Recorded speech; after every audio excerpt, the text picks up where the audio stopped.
उनके पिता को अपराधियों द्वारा 3 साल पहले मारकर विकलांग कर दिया गया है, अपाहिज बना दिया गया है। घर में कमाने वाला कोई नहीं है। ऐसी स्थिति में कम से कम 1 करोड़ रुपए की आर्थिक सहायता सरकार द्वारा इस पीड़ित परिवार को दिया जाना। मंत्री जी बुलडोजर के लिए विख्यात हैं। लगता है बुलडोजर का डीजल ख़त्म हो गया है कि ड्राइवर कहीं चला गया है।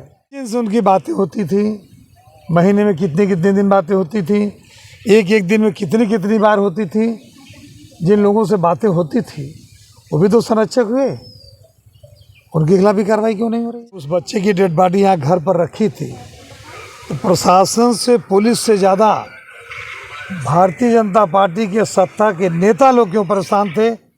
खेतासराय थाना क्षेत्र के अंतर्गत एक आज़ाद बिंद नामक दूल्हे की जो हत्या हुई है, उसी मामले में यहाँ शाहगंज से पूर्व विधायक और समाजवादी पार्टी से मंत्री रहे ललई यादव जी भी उपस्थित हैं। उनसे बातचीत करेंगे कि आखिर परिवार क्या कह रहा है। कई ऐसे गंभीर आरोप लग रहे हैं लगातार। पीड़ित परिवार भी ये कह रहा है कि जो इनकाउंटर हुआ है वो कहीं ना कहीं इस घटना से कम संबंध रखते हैं। तमाम ऐसे सवाल हैं इस पूरे मामले में जो खड़े हो रहे हैं और उत्तर प्रदेश की सियासत को गर्म कर रहे हैं। ऐसे में बात करेंगे सर, जो अभी आपने पीड़ित परिवार से मिला, तो जो कल की घटना है, जैसे कल यहाँ बीजेपी के कई बड़े नेता, जिले के कई बड़े नेता यहाँ पहुँचे थे और लगातार ये आरोप लगाया जा रहा है कि उनको दाह संस्कार के लिए लगातार प्रेरित किया गया, दबाव बनाया गया।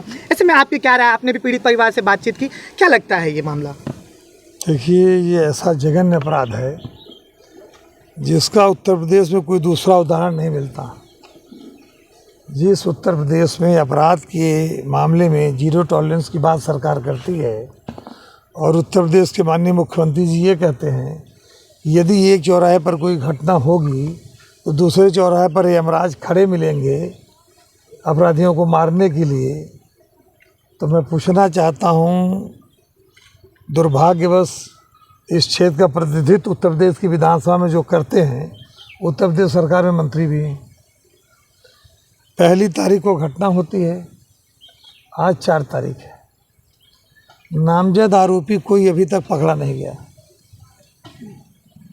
और बाबा उत्तर प्रदेश के माननीय मुख्यमंत्री जी बुलडोजर के लिए विख्यात हैं। लगता है बुलडोजर का डीजल ख़त्म हो गया है कि ड्राइवर कहीं चला गया है, बुलडोजर भी नहीं दिखाई दे रहा है।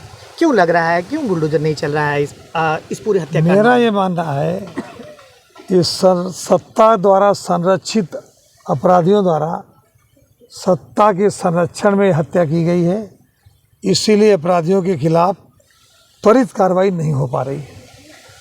और मेरी प्रशासन से मांग है, शासन से मांग है, माननीय मुख्यमंत्री जी से मांग है कि सख्त से सख्त कार्रवाई अपराधियों के खिलाफ होनी चाहिए।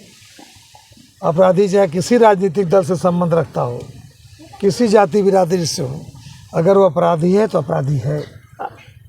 सिर्फ इसलिए नहीं बचाया जाना चाहिए अपराधी को, वो सत्ताधारी दल का संरक्षण करता है, इसलिए अपराधी को नहीं बचाना चाहिए। उसके खिलाफ कार्रवाई होनी चाहिए और ऐसी कार्रवाई होनी चाहिए जो इलाके के लिए नज़ीर बने। अब वो नौजवान बच्चा तो वापस आ नहीं सकता, लेकिन अगर उचित कार्रवाई होगी, समुचित कार्रवाई होगी तो परिवार को थोड़ा ढांढस तो बधेगा, लोगों को थोड़ा संतोष तो होगा। अभी तक जो प्रशासन ने कार्रवाई की है बिल्कुल कार्रवाई के नाम पर शून्य है, कोई कार्रवाई उन्होंने नहीं की है। अगर वो कह रहे हैं कि हम अपराधियों को संरक्षण देने वालों को पकड़ रहे हैं, उनको जेल भेज रहे हैं, हमारी प्रशासन से मांग है अपराधियों के, नामजद अपराधियों की कॉल डिटेल पिछले 3 महीने, 6 महीने, 1 साल के निकलवा लिए जाएं। जिन से उनकी बातें होती थी, महीने में कितने कितने दिन बातें होती थी, एक दिन में कितनी कितनी बार होती थी। जिन लोगों से बातें होती थी वो भी तो संरक्षक हुए, उनके खिलाफ भी कार्रवाई क्यों नहीं हो रही है? जो ये एनकाउंटर हुआ है इसको लेके बड़ा सवाल उठ रहा है, जो पीड़ित परिवार है वो भी उठा रहा है, लगातार और भी लोग उठा रहे हैं। इस एनकाउंटर को आप क्या कहते हैं? लगातार कई जिले के बड़े नेता इसको सोशल मीडिया हैंडल पर डालकर वाहवाही लूट रहे हैं कि एनकाउंटर हो गया, हम पहुंचे थे, हमने वहाँ न्याय दिलवाया है, हमने जो कहा है वो बातें ज़मीन पर हुई हैं।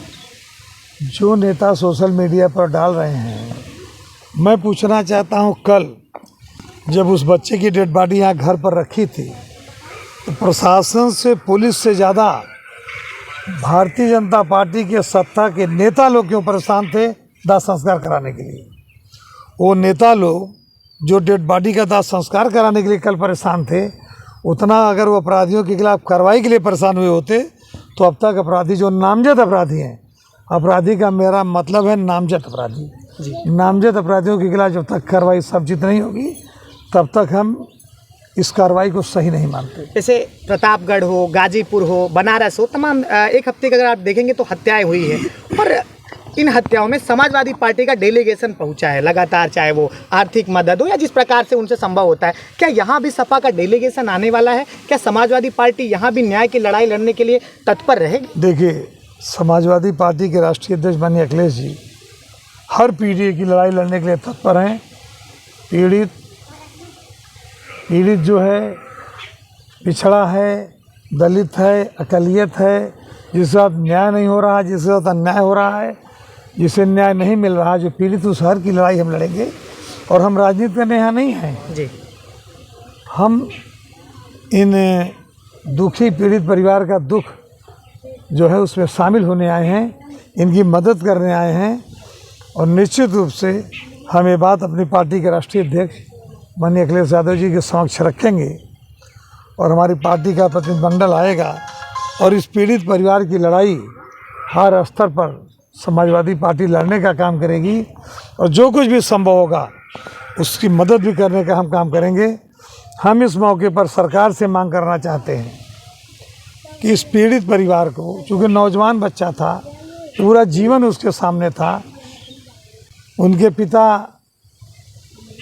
को अपराधियों द्वारा 3 साल पहले मारकर विकलांग कर दिया गया है, अपाहिज बना दिया गया है, घर में कमाने वाला कोई नहीं है।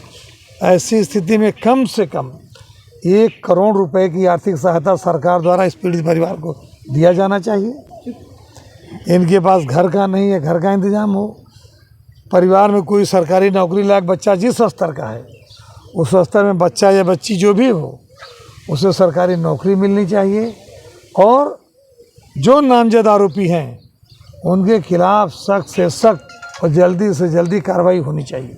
आपने सुना होगा पीड़ित परिवार का एक बच्चा लगातार ये कह रहा था, जब हम मुकदमा लिखा रहे थे तो उन लोगों का नाम ना लिखने की बात कही जा रही थी। वो जो मेन आरोपी जिसको मैं 1-1.5 घंटे लग गए मुकदमा में, जिस प्रकार से ये बातें चले, सुनियोजित तरीके से ऐसा आज मुझे इन परिवार के लोगों ने बताया, जब FIR लिखाने गए तो पुलिस के लोग, थाने में जो लोग होंगे उस समय रहे होंगे, मैं नहीं जानता कौन रहे होंगे, वो लोग इस बच्चे पर दबाव डाल रहे थे कि आप इनका नाम मत लिखो, उनका नाम मत लिखो, ये मत लिखो, वो मत लिखो। इसकी भी जांच होनी चाहिए और हो सकता है कप्तान साहब को न जानकारी हो, लेकिन अपराधियों की गतिविधियां की जानकारी सराखाजा और खेता थाना की पुलिस को तो अच्छी तरह से, इसकी भी जानकारी होनी चाहिए। इन लोगों ने कप्तान को सूचना भी दी थी कि हमारे साथ इस तरह की घटना हो सकती है, तो इसकी भी जांच होनी चाहिए।